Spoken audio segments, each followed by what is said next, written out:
देख रहे हैं यहाँ पर राष्ट्रपति का चुनाव कैसे किया जाता है।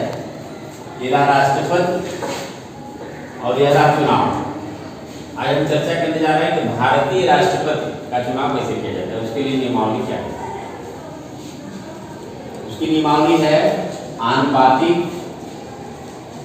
प्रतिनिधित्व प्रणाली, एकल संक्रमणीय मत पद्धति। इसका जो तरीका है, इसी आधार पर प्रतिवर्ष विद्यार्थियों का चुनाव संपन्न कराया जाता है कक्षा प्रश्न का, जिसमें पिछले दिनों चुनाव कराया गया था।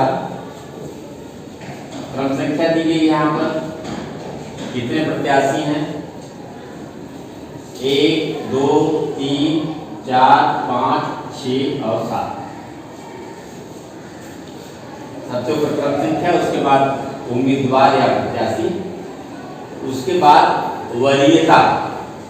यह महत्वपूर्ण है। सामान्य चुनाव से राष्ट्रपति के चुनाव में अंतर है। या हम क्या कह सकते हैं कि राष्ट्रपति का चुनाव और विधान परिषद के चुनाव के सदस्यों का चुनाव एक ही जैसा होता है। इसमें वरीयता, पिछले दिनों भी आपको वो चर्चा हुई थी कि वरीयता करता है कि इसमें 7 प्रत्याशी हैं, हम 7 प्रत्याशी को मतदान कर सकते हैं, केवल एक को नहीं है। कितने को? 7 को कर सकते हैं, 7 को कर सकते हैं। कैसे करेंगे? जैसे मान लो नंबर 1 पर आरती है, नंबर 2 पे सूरज है, नंबर 3 पर शुभम है, अंकिता 4 पर है, शालिनी 5 पर है, रोशन 6 पे और 7वें पे पूर्णिमा। इसमें हम चाहें तो जो वोटर है, जो मतदाता है, राष्ट्रपति के चुनाव में कौन कौन मतदाता होता है? विधानसभा का सदस्य, लोकसभा का सदस्य अर्थात विधानमंडल के सदस्य और संसद के सदस्य इसमें मतदाता होता है। जो राष्ट्रपति का उम्मीदवार होता है, उसके एक निश्चित प्रस्तावक और समर्थक होते हैं, तभी जाकर को चुनाव लड़ सकता है। सामान्य जानकारी आप लोगों को है ही, भारत का नागरिक होना चाहिए, पागल या दिवालिया न हो, ये कॉमन चीज है प्रत्याशियों के लिए। भारत का नागरिक हो सबसे ज्यादा महत्वपूर्ण है। अगर भारत का नागरिक नहीं है तो लोकतांत्रिक व्यवस्था के तहत किसी भी चुनाव में वह भाग नहीं कर सकता, चाहे वो उम्मीदवार के रूप में या प्रत्याशी के रूप में। यही बात आ रही है कि 7 प्रत्याशी हैं तो वोट कैसे करेंगे। उदाहरण तक हम बता दूं कि अगर कोई चाहे तो अंकिता को 1 वोट पहला दे सकता है, शुभम को दूसरा दे सकता है, शालिनी को तीसरा दे सकता है, उसी तरह से फिर सूरज को चौथा दे सकता है, आरती को 5वां दे सकता है, पूर्णिमा को 6वां दे सकता है, रोशन को 7वां दे सकता है। वह सबको वोट दे सकता है। अर्थात 7 उम्मीदवार हैं तो जो वोटर है सबको वोट दे सकता है। इस आधार पर जैसे मान लो उदाहरण पर हमने बताया अंकिता का था, अंकिता को सबसे ज्यादा पसंद करता है, इसलिए अंकिता को उसने 1 दिया।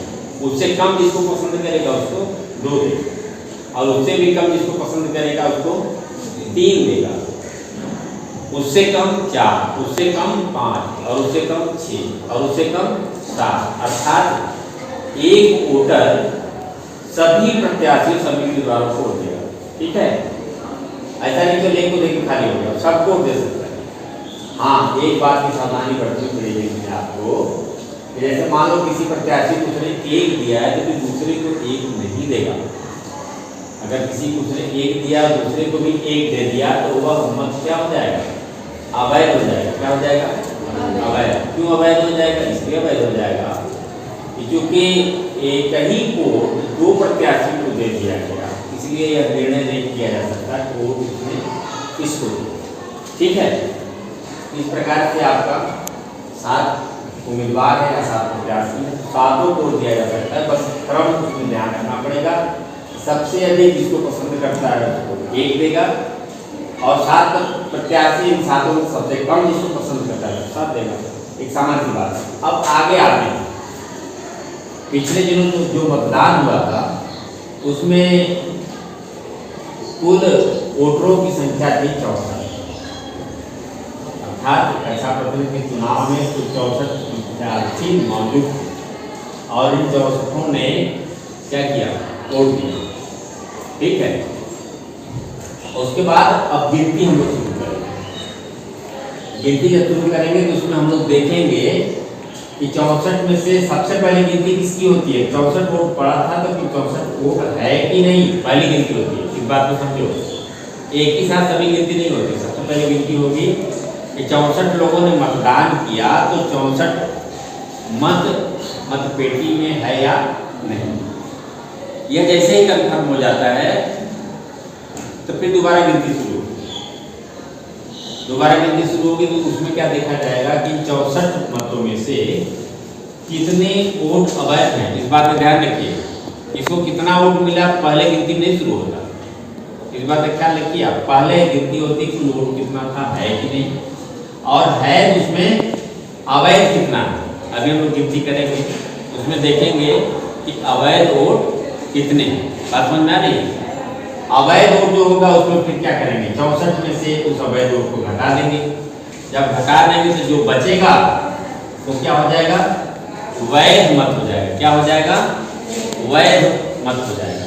ठीक है, फिर वैध मत को क्या करेंगे हम, वैध मत हम करेंगे कि उसका आधा करेंगे, 50%, 50% अर्थात आधा। अब देखते हैं आगे 64 कितना अवैध है। जब अवैध होगा तो उसको उसमें से घटाएंगे, वैध मत आएगा। वैध मत को हम फिर आधा करेंगे, अर्थात जो भी संख्या होगी उसके बटे 2, और फिर जो संख्या है तो उसमें क्या करेंगे, 1 जोड़ेंगे। क्या करेंगे, 1 जोड़ेंगे। उदाहरण के तौर पे आप एक बात समझ लीजिए, मान लो कुल मतों की संख्या 100 है, वैध मतों की संख्या 100। तो चुनाव जीतने के लिए आवश्यक है कि 50+1 अर्थात वही उम्मीदवार चुनाव जीतेगा जिसको 51 वोट मिलेगा। कितना मिलेगा, 51 वोट मिलेगा। कितना वोट, 51 वोट मिलेगा। अब मान लो कि कुल 200 वोट है तो जीतने के लिए कितना वोट चाहिए, 101। कितना चाहिए, 101। इस बात को समझो, जितनी संख्या है उसमें हम 2 का भाग देंगे। 2 का जब भाग दे देंगे, आधा कर देंगे उसको, तो 50% आ जाएगा। और जो भी संख्या है उसमें +1 करेंगे। इस बात का ख्याल रखेंगे, 50% +1, 51% नहीं, 51% करेंगे तो गलत होगा।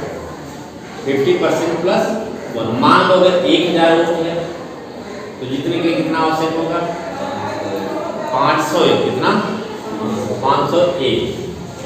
1000/2 2 बराबर 500, और 500 में जोड़ेंगे कितना हो जाएगा, 501। ठीक है, इतनी बात हो गई।